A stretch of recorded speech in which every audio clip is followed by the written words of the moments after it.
So I get my glasses on so you guys will take me seriously. Sorry. Nobody takes me seriously. So, okay, let's start this thing.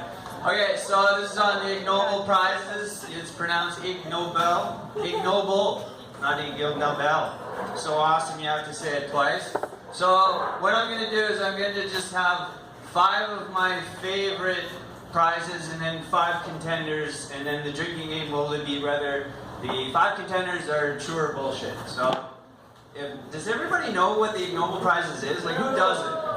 No? Okay, so founded in '91, some place called MIT. That's where the first thing was. These are actual science publications, okay?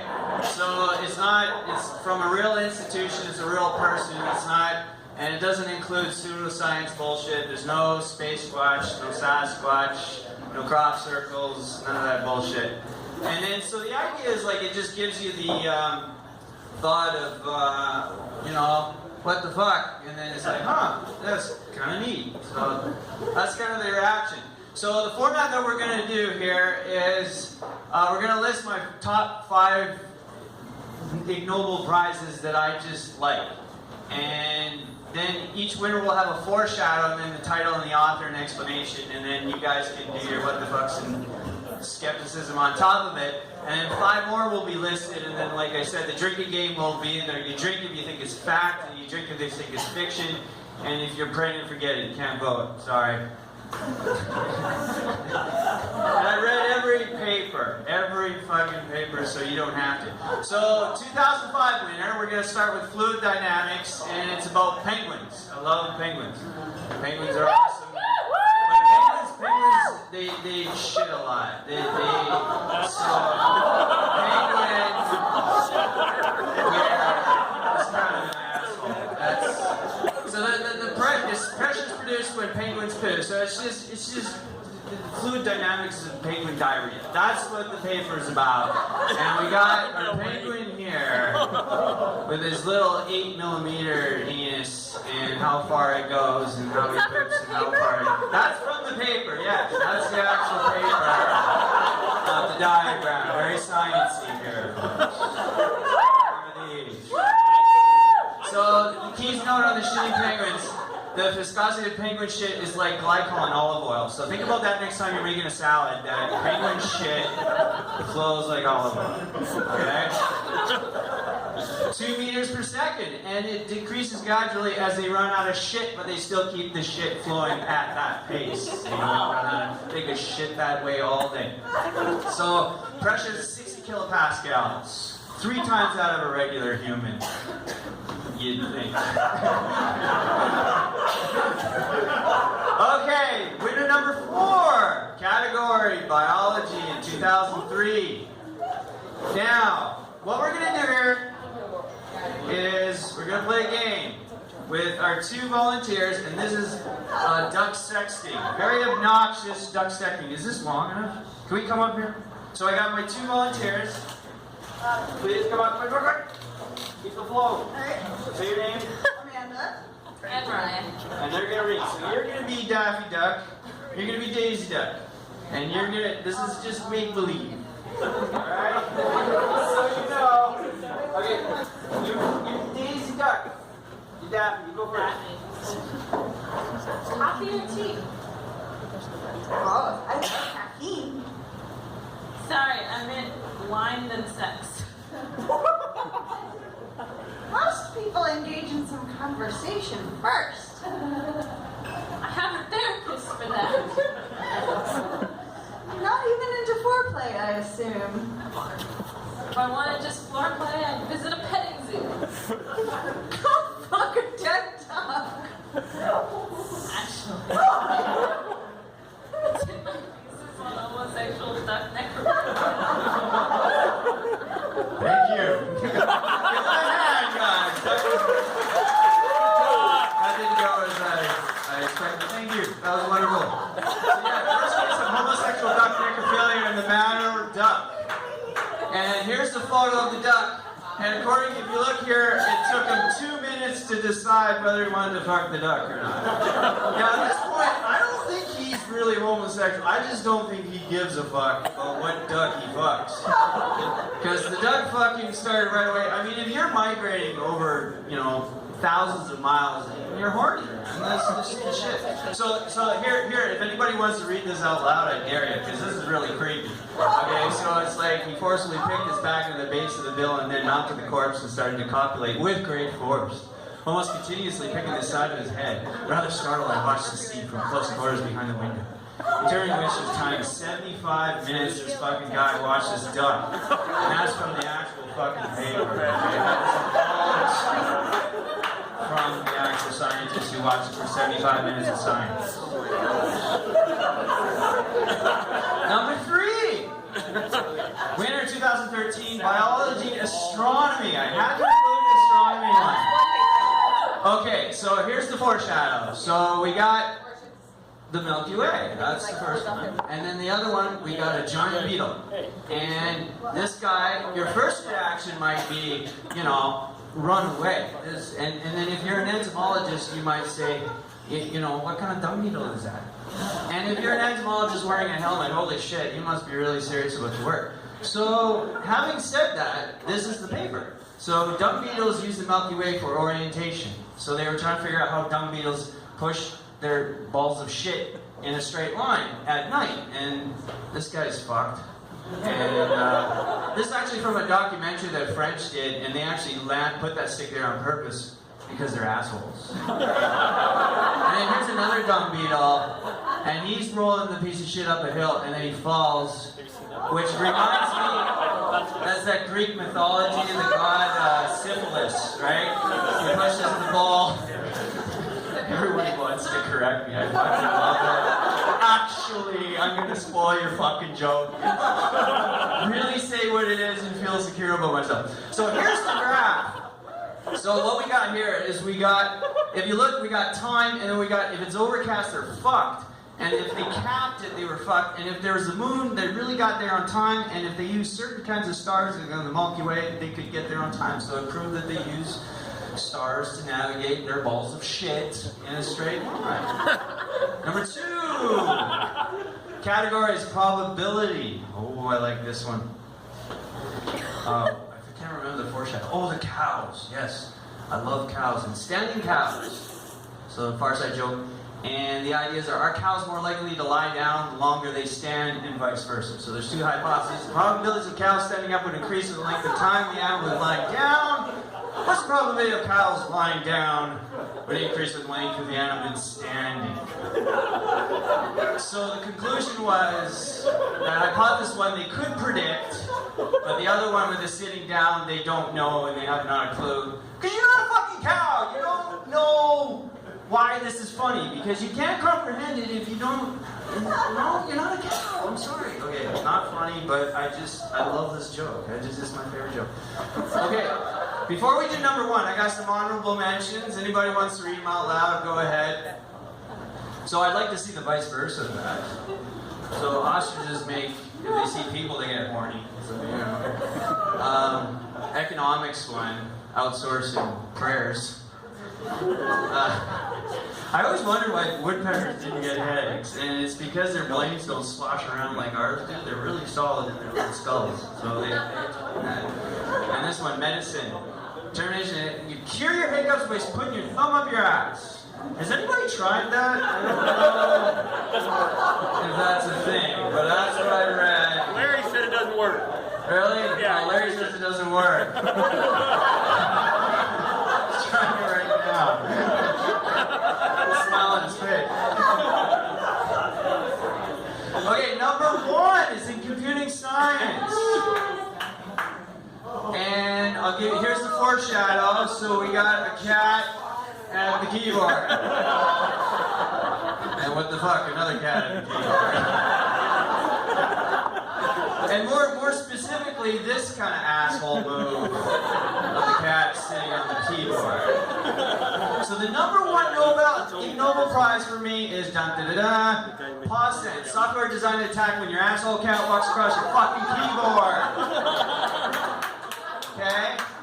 Only runs on Windows. And you think that's fucking ironic, now isn't it? So the thing comes it says, cat like detected pending, and you type. And then it actually makes a noise to piss off your cat and try to teach it not to do that.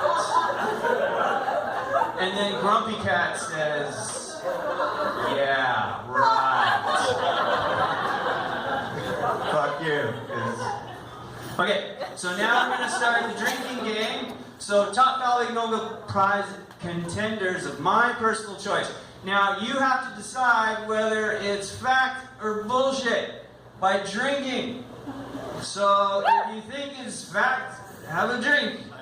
If you think it's bullshit, have a drink.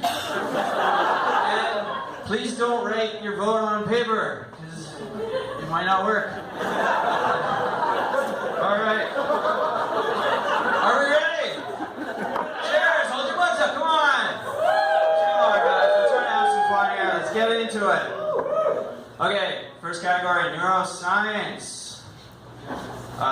Foreshadowing, if I can remember this. Oh, now I remember. It's a sexist joke about guys not listening to their girlfriends. No. All the social justice warriors in the room dare not laugh at a sexist joke. Nobody here has been married long enough to understand this. Well, here's one for you. Alright. So that leads me to the paper. So the paper is male and female voices often affect the brain differently, according to the University of Sheffield. So male brains aren't designed to listen to female voices. And the part is that the part of our brain designed to listen to females is more intended for music. So yeah, there you go. The female voice is actually much more complicated than the male. Their vocal cords are built differently, they have more muscles, blah blah blah. It's great, I love it. I just can't understand it. And they actually had some advice to, if you want your man to listen a bit more. But that's just what they're saying. That's not my opinion at all. Okay. Fact or fiction? Okay, drink for fact. Drink for bullshit. Alright.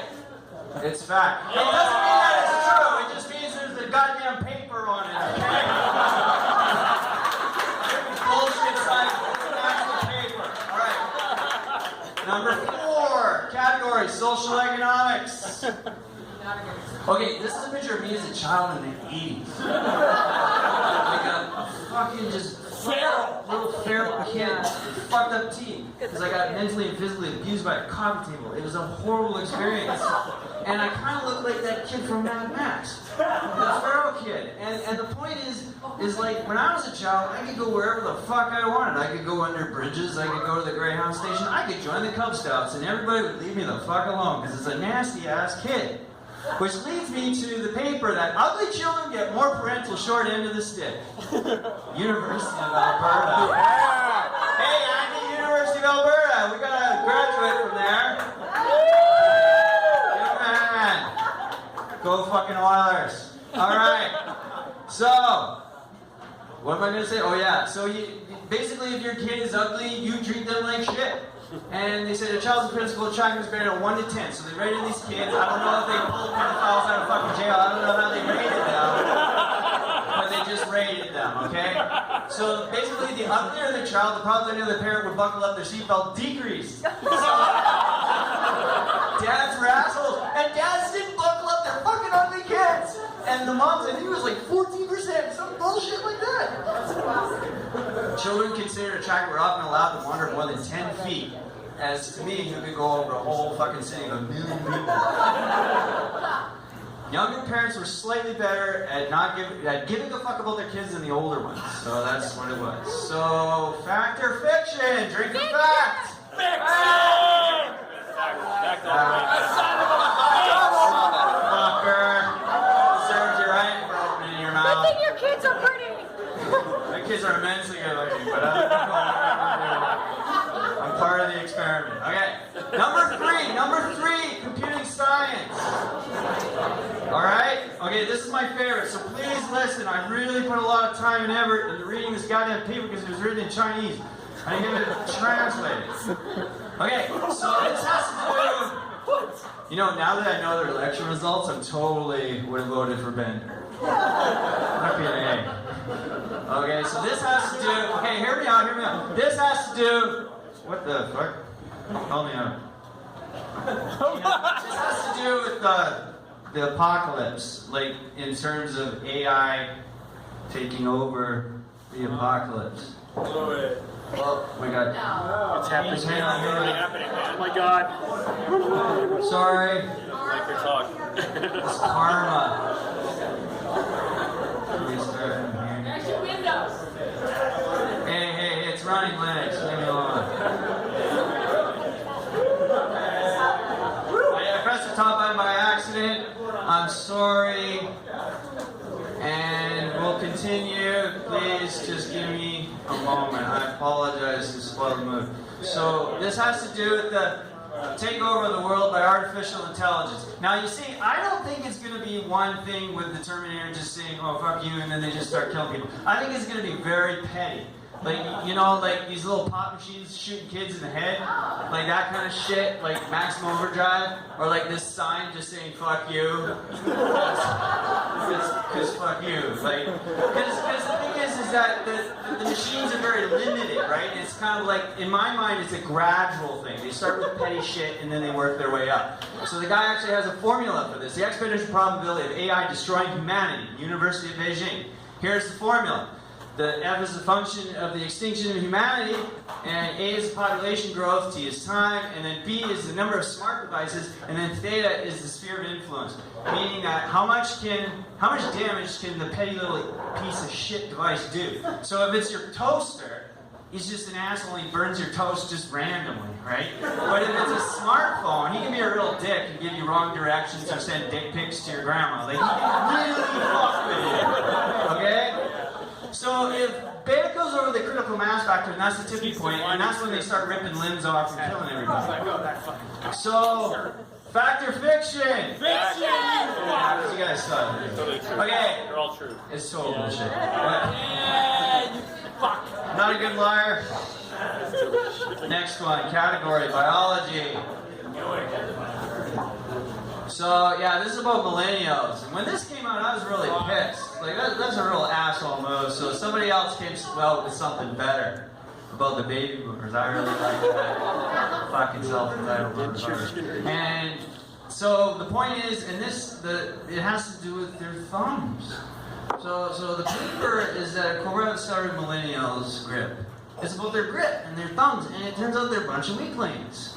So they had a sample of 237 people, and weaker hand grips than their previous generation. But it was a very difficult study to do to get their hands away from their phones. But that's just what I read in the paper. So, fact or fiction? Fiction. Okay, which one says fiction? Right here. Fact.